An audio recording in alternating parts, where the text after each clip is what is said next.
안녕하세요. 크리스찬 독서실입니다. 오늘은 스웨덴보리의 위대한 선물 두 번째 시간입니다. 왜 이렇게 사후세계를 믿기가 어려운가? 스웨덴보리는 단연간 영계를 체험하면서 천계에 거주하는 많은 천사들과 교류했다. 스웨덴보리가 천계에 대해 궁금한 것 못지않게 천국 천사들 또한 지상의 여러 가지를 궁금해하면서 질문했다고 한다.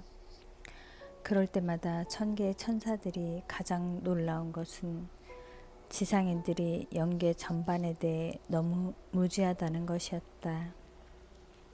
스웨덴보리는 천사에게 대답했다. 사후의 생에 대해 알고 있으나 없으나 모두 마찬가지입니다. 알고 있다고 하는 자들도 인간이 죽은 뒤에는 인간이 아니고 영혼이라고 말합니다. 그 영혼은 영으로 살아있다고 생각하고 영이라면 공기나 바람, 에텔 같은 기체라고 생각합니다. 그리고 육신은 썩어 흙이 되었다가 주님이 오시는 날에 다시 한번 기적적으로 피와 살이 되어 인간으로 부활한다고 생각합니다. 이 말을 들은 천사들은 기절할 정도로 놀랐다. 아니, 스웨덴보리 씨, 지금 우리가 바람입니까? 공기입니까? 우리가 기체란 말입니까? 이렇게 완벽한 몸을 가지고 빛을 발하며 살고 있는데 우리가 기체라고요? 이렇게 완벽한 인간 천사로 살고 있는데 스웨덴보리는 너무도 당연한 진리를 지상에서는 그렇게도 모르고 있다는 사실이 큰 슬픔으로 밀려왔다. 그러자 천사들이 스웨덴보리에게 물었다. 스웨덴보리 씨, 왜 그렇게 슬픈 표정을 하십니까? 스웨덴보리는 독백하듯 말했다. 창조주 하나님과 주님께서는 천계의 비밀을 낱낱이 저에게 계시해 주셨습니다. 주님이 계시해 주신 진리는 지금까지 지상에 알려진 어떤 진리보다도 중요하고 명확한 것임에도 불구하고 지상에서는 그 가치를 인정하지 않고 있습니다. 나는 주님께서 인류를 위해 내려준 하늘과 같은 은혜를 제대로 지상에 선포하지 못한 것 같아 죄송스러운 마음에 하염없이 눈물이 쏟아집니다. 지상인들은 그저 기적을 요구합니다. 기적을 보이면 믿겠다고 합니다. 이 말을 들은 원로 천사가 위로해 주었다. 기적이요? 스웨덴보리 씨, 당신이 주님으로부터 받은 진리가 모두 기적입니다.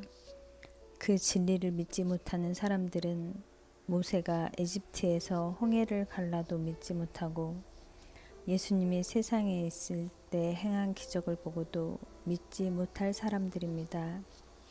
염려하지 마십시오. 주님께서는 지상의 인간들을 천계에 끌어올리려고 지상의 인간인 당신을 천계로 불러 엄청난 진리를 계시했습니다. 또한 당신은 주님의 말씀을 당신의 과학적인 지혜와 분석으로 명확하게 저술해 놓았습니다. 빛이 땅 위에 비추고 있습니다. 그것이 기적 중의 기적이요. 그 기적은 열매를 맺을 것입니다. 창조주 하나님과 주님께서는 절대로 낙담하는 분이 아니십니다. 우리 앞엔 영원이라는 시간이 있습니다. 세상을 바꾸는 가장 위대한 방법은 지상인들에게 영계 곧 사후세계가 있다는 것을 알리는 것입니다. 이 사실을 알고도 바뀌지 않을 사람은 없습니다. 진리는 지상에 선포되었습니다. 당신은 큰일을 하셨습니다. 전 천계를 대표하여 우리는 당신께 감사합니다. 사람들이 사후세계, 사후의 생명을 믿기 어려운 이유는 솔직하게 대답하면 다음과 같다. 우리가 너무 똑똑해서 그렇다. 천진무구 그리고 순수성이 지상에서 사라져가고 있다. 자기 꾀에 넘어간다는 격언이 있다. 사람들은 나는 절대로 누구한테도 안 넘어가 이렇게 호언장담하지만 사실은 자기 꾀에 넘어간다. 이것이 오늘날 현대인들이 앓고 있는 병이다. 현대인은 연계하면 과학을 들먹거린다. 연계, 사후세계, 그것은 과학적으로 증명이 안 되잖아. 어디 있다는 증거가 있어? 너 지금이 어느 때인지 아니? 우리는 지금 디지털 시대에 살고 있어. 인간도 복제하는 시대인 줄 몰라? 과학이 우주의 모든 비밀을 다 파헤치고 있어. 그런 미신 같은 소리 그만둬. 이런 식으로 말하면서 아주 현명하고 똑똑한 현대인임을 자처한다. 천재적인 과학자 스웨덴보리가 한 유명한 말이 있다. 과학이 놀라운 기적을 인류에게 가져다 줄 것입니다. 그러나 두 가지만은 절대로 못합니다. 첫째, 현미경으로 하나님을 볼 수 없고, 둘째, 싹트는 보리알 하나도 생명을 가진 것을 창조하지 못합니다. 과학은 연계를 부인한다. 과학이 가는 어떤 검색 방법으로도 하나님도 연계도 증명할 수 없기 때문이다. 그래서 과학은 하나님이 창조한 절반 세계, 즉 물질 세계밖에 보지 못한다. 과학은 생명이 어디서 왔는지도 규명하지 못한다. 과학은 종교와 싸워왔다. 그 말은 과학은 하나님과 싸워왔다는 말이다. 그러나 하나님은 과학의 상대가 아니다. 과학도 하나님이 창조했고 우주 최고의 과학자는 하나님인 것이다. 단지 하나님은 과학에게 하나님을 볼 수 있는 현미경을 허락하지 않았다. 과학은 현대인의 신이 되었다. 과학을 신봉하는 신앙은 인간의 눈을 어둡게 만들었다. 과학 속에서 인간이 보는 것은 모두 외적인 것이다. 스웨덴보리가 누차 강조했듯이 인간의 참 인간상은 내부 영에 있는데 그 내부 영을 보는 데 있어 과학은 현대인을 명인으로 만들었다. 하나님이 전지전능한 것이 아니라 인간이야말로 전지전능하다. 과학은 이와 같은 오만을 인간의 영혼 속에 불어넣었다. 그래서 현대인이 사후세계에 눈을 뜨지 못한다. 현대인은 컴퓨터를 두드리고 인터넷을 검색하면서 가장 현명하고 행복한 사람임을 자부한다.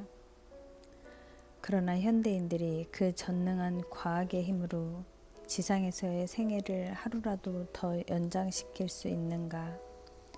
똑딱똑딱 시간이 흐르면서 현대인에게도 죽음의 시간은 다가오고 있다. 그날이 오면 현대인도 공동묘지로 가는 것이 아니라 연계로 들어가는 비행기를 타야 한다.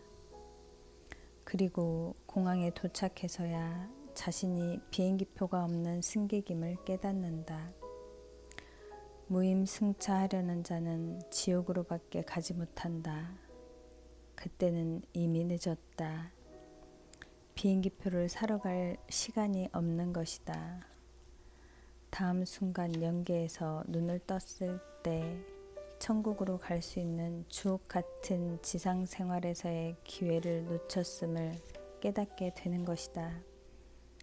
스웨덴보리는 가장 똑똑하면서 가장 우매한 현대인을 깨우치기 위해 부름받았다.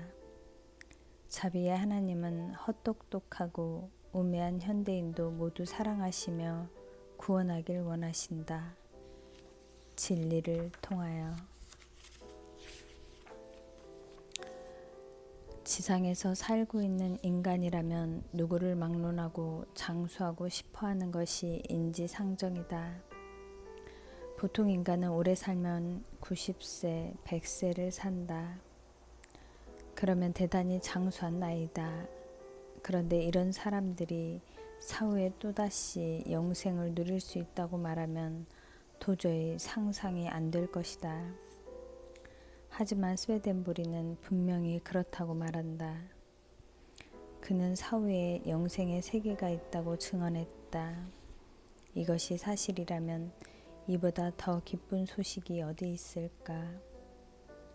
인생에서 가장 중요한 문제임에도 불구하고 지금까지 그 누구도 자신 있게 말해주지 못했던 문제를 스웨덴부리는 자신의 체험을 통해 명쾌하게 대답을 해준다. 스웨덴부리의 영계 저술 가운데 가장 유명하고 많이 읽힌 것은 천국과 지옥이다. 천국과 지옥은 런던에서 최초로 발간되었다. 그런데 책의 내용이 너무 충격적이고 혁명적이어서 유럽에 일어날 엄청난 반응을 고려하여 처음에는 익명으로 발간했다. 라틴어로 쓰인 천국과 지옥은 스웨덴부리가 70세가 되던 획기적 운명 전환이 있은 지 13년째 되던 해에 출판되었다. 원서는 400쪽으로 되어 있으나 이것을 한국어나 일본어로 번역하면 약 600쪽에 이른다. 스웨덴부리의 저술에는 그만의 독특한 스타일이 있다. 우선 책 제목이 길다. 천국과 지옥의 원 제목은 천국의 놀라운 일들부터 지옥에 관하여 보고 들은 일들이다. 천국과 지옥은 총 3부 63장으로 되어 있으며 이것은 다시 563절로 나누어진다. 제1부는 천국편, 제2부는 중간 연계편, 제3부는 지옥편으로 구성되어 있다. 그래서 그의 저서는 성서처럼 몇 장 몇 절로 찾아야 하며 이는 그가 얼마나 분석적이며 조직적인 인간인가를 말해주고 있다. 아마 그의 증언이 성서와 같이 세계 각국어로 번역되어도 통일성을 갖도록 하자는 의도에서 이렇게 기술된 듯하다. 천국과 지옥의 제1부 천국편 42장 414절에 다음과 같은 말이 있다. 천국에 있는 사람은 인생의 봄을 향하여 쉬지 않고 부단히 전진하고 있다. 수천 년이라는 세월을 살아갈수록 점점 더 젊어지고 그것이 영원히 지속된다. 그 행복은 그 사람의 사랑과 신앙의 진보에 따라서 더욱 증폭되고 풍성해진다. 지상에서 장수하여 말년에 이르러 노쇠하여 사망한 한 노파가 있었는데 그녀는 지상에서 하나님에 대한 굳건한 신앙 속에 이웃을 사랑하고 남편과 행복한 부부의 사랑을 살다가 천국으로 오게 되었다. 노파는 천국에서의 연륜이 더할수록 꽃과 같은 젊음과 아름다움을 되찾았으며 시간이 가면 갈수록 우리가 상상할 수도 없는 아름다움의 극치로 돌아갔다. 이웃을 사랑하는 선량한 마음은 아름다운 청춘으로 환원되는 원동력이다. 이상을 한마디로 표현하면 천국에서 나이를 먹는다는 것은 곧 청춘으로 환원한다는 것이다.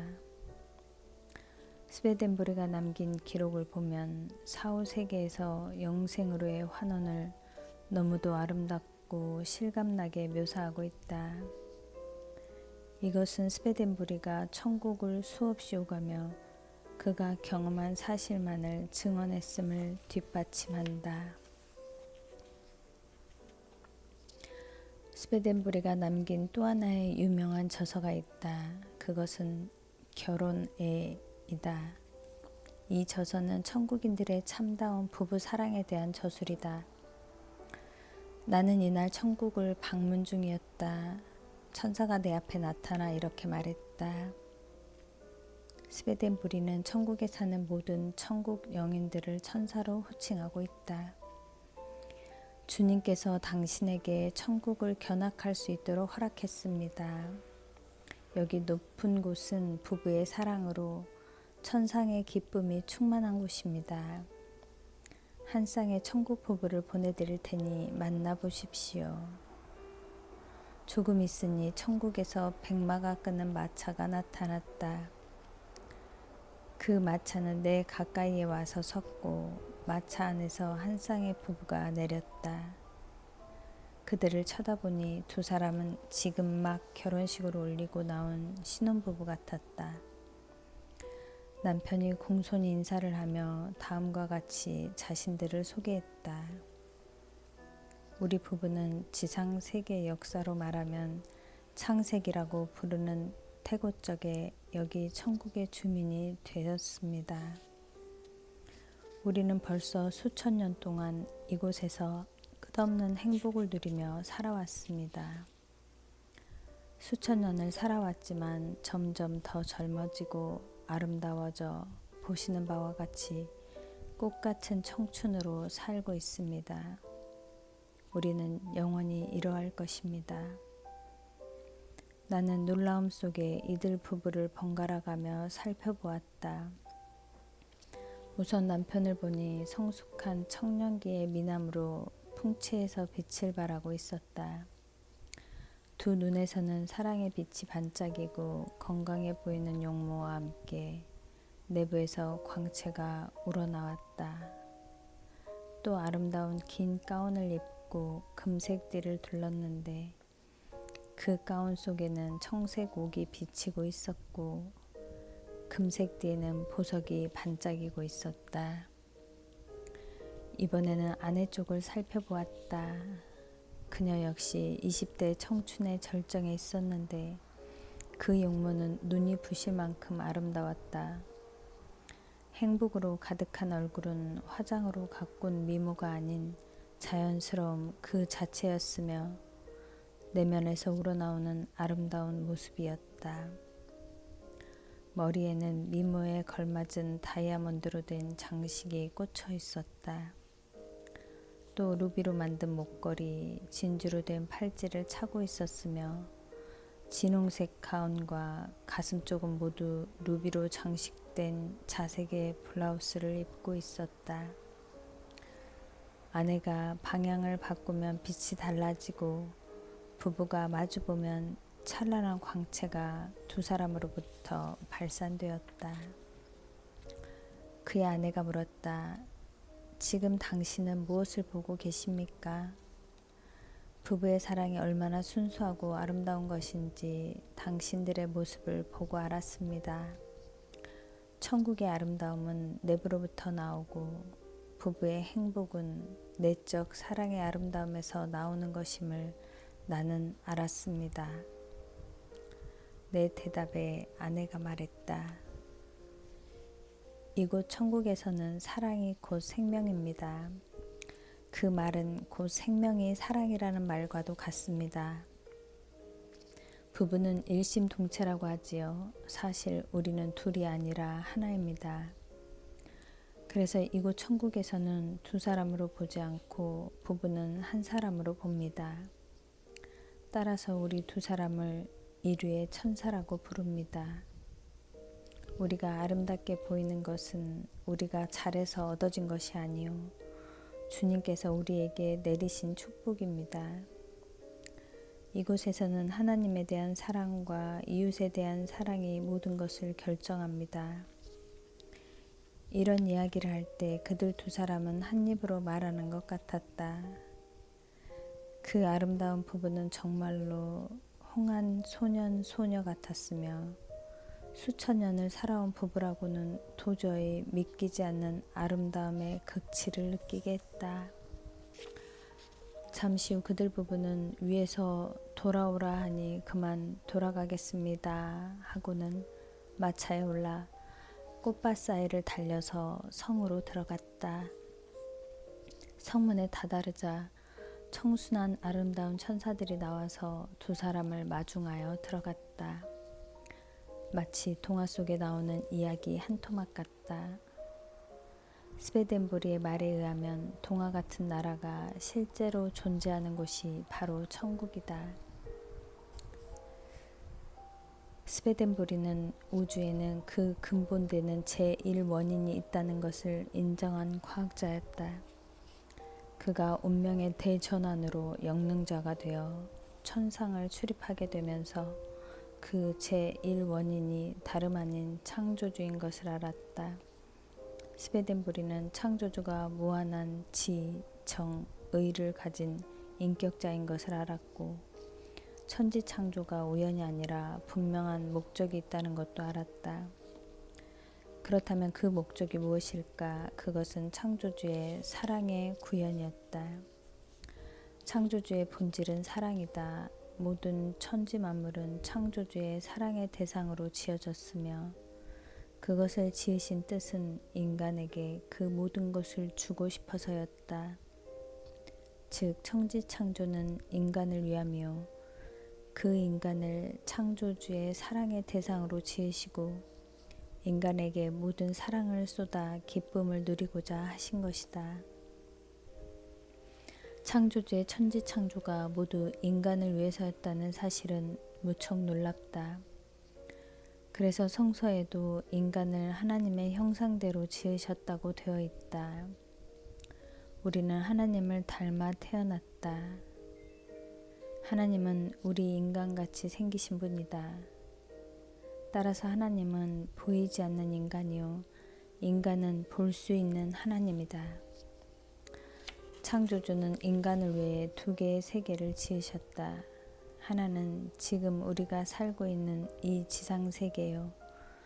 다른 하나는 인간이 영생할 수 있는 천국이다.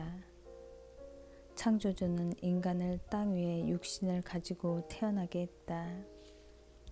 그리고 인간의 영원한 생명체인 영체를 천국에 들어오게 하여 영원한 행복을 누리도록 했다.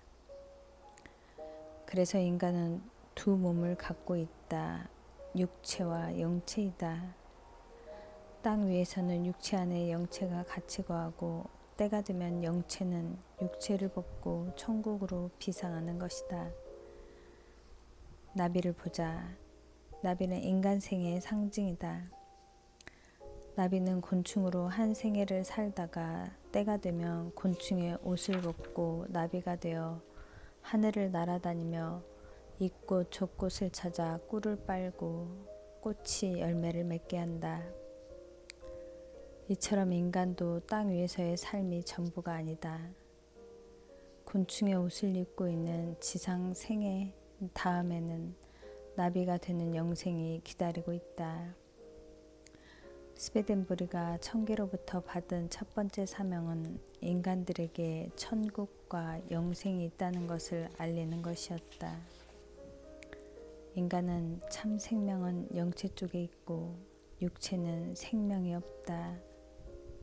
영체가 육체를 벗고 떠날 날이 죽는다라고 하는 것이며 땅에 두고 간 인간의 육체는 나비가 버려두고 간 구치와 같다.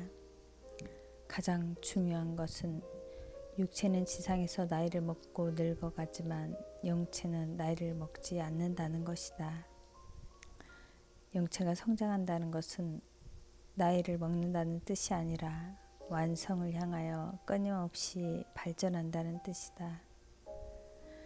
인간의 영체는 인생의 최고봉에서 완성된다. 그리고 그것은 오로지 사랑만을 양식으로 한다. 천국이냐 지옥이냐는 이 영체의 완성도에서 결정된다. 지상에서 살면서 사랑을 실천한 영체는 천상에 갔어도 아름답고 계속해서 완성을 향해 발전한다. 그러나 지상에서 사랑을 실천하지 못한 영체는 그 생명이 위축되고 모양도 흉악하여 스스로 지옥을 택하게 된다. 스웨덴부리가 수천 번 강조한 교훈이 바로 이 영체의 변수이다. 이것은 지상 생활에서 자기 스스로 결정하는 것이다. 사랑이 충만한 영체는 아름다움이 극치에 달하고 그 얼굴에서, 몸에서, 의상에서 찬란한 빛을 발한다. 이런 영체는 반드시 천국으로 가서 영생하며 그 사랑과 영적인 지혜가 계속 발전한다. 연륜을 더할수록 보다 아름답고 젊어지고 우아해진다. 천국의 행복 속에 완전히 취하여 영생을 살아가는 것은 육체가 아니라 영체이다. 스웨덴부르가 만나본 천국의 부부가 바로 이런 사람들이었다. 그들은 연륜이 더할수록 젊어지고 아름다워지며 영원히 행복하다.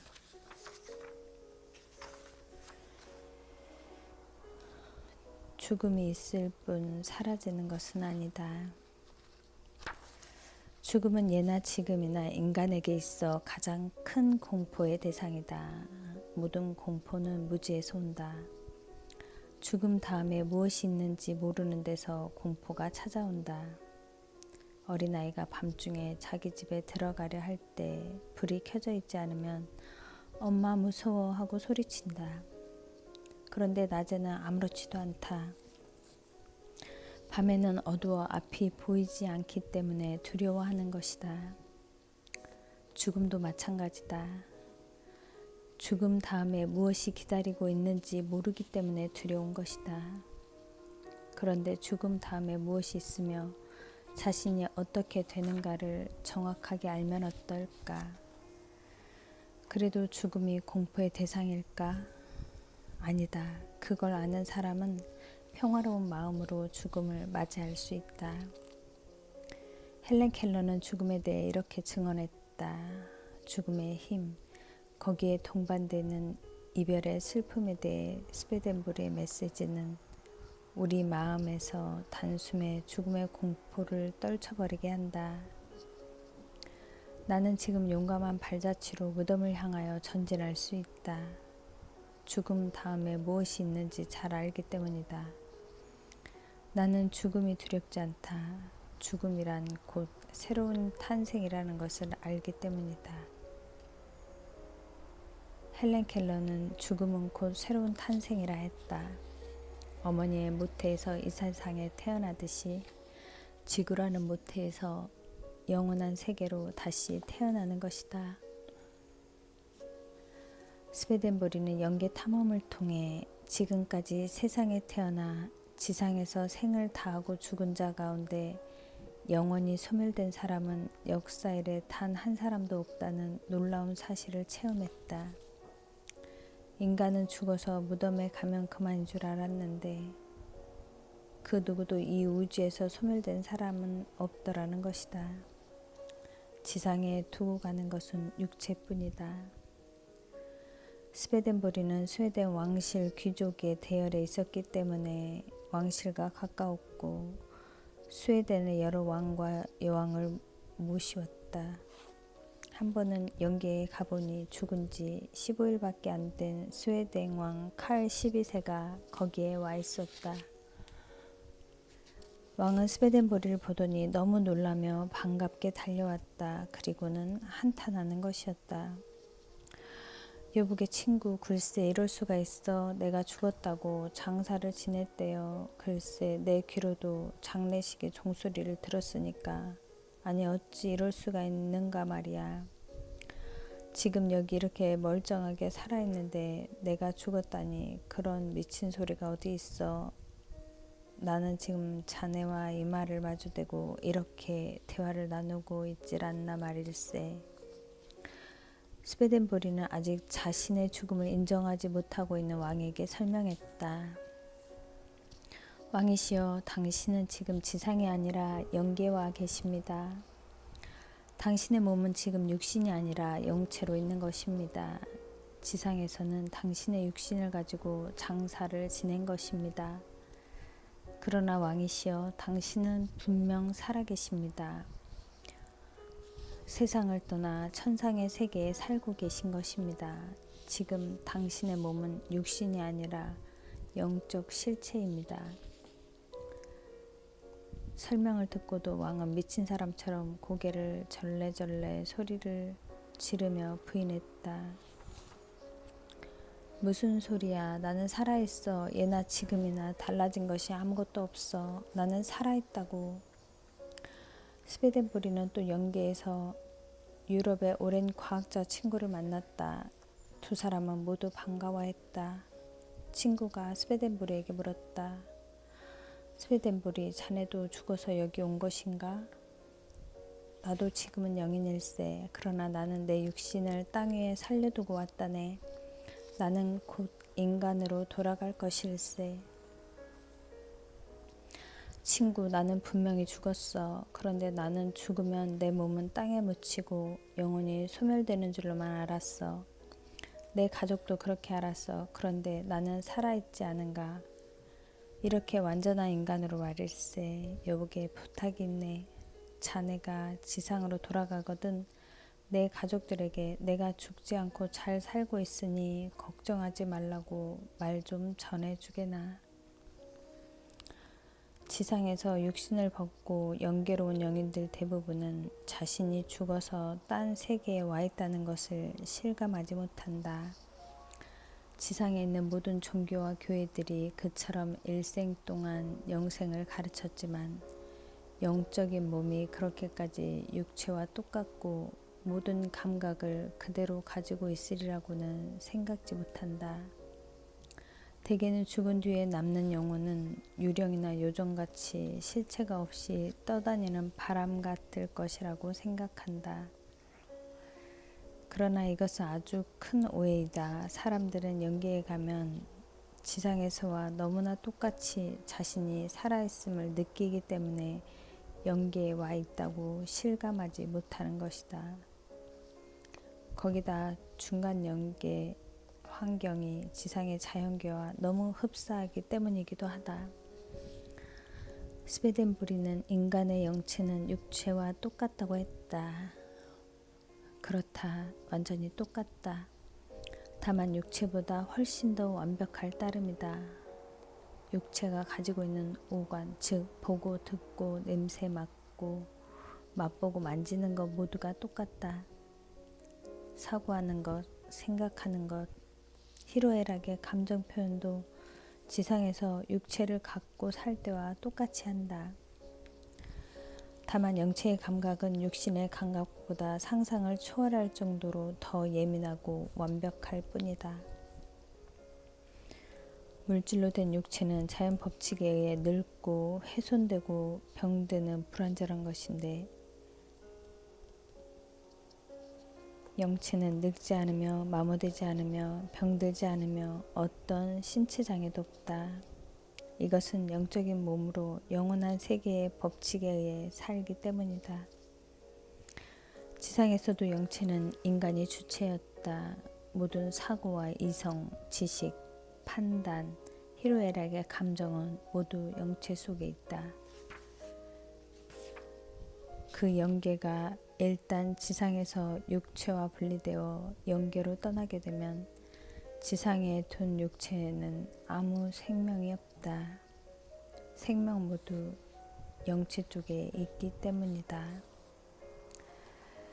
감사합니다.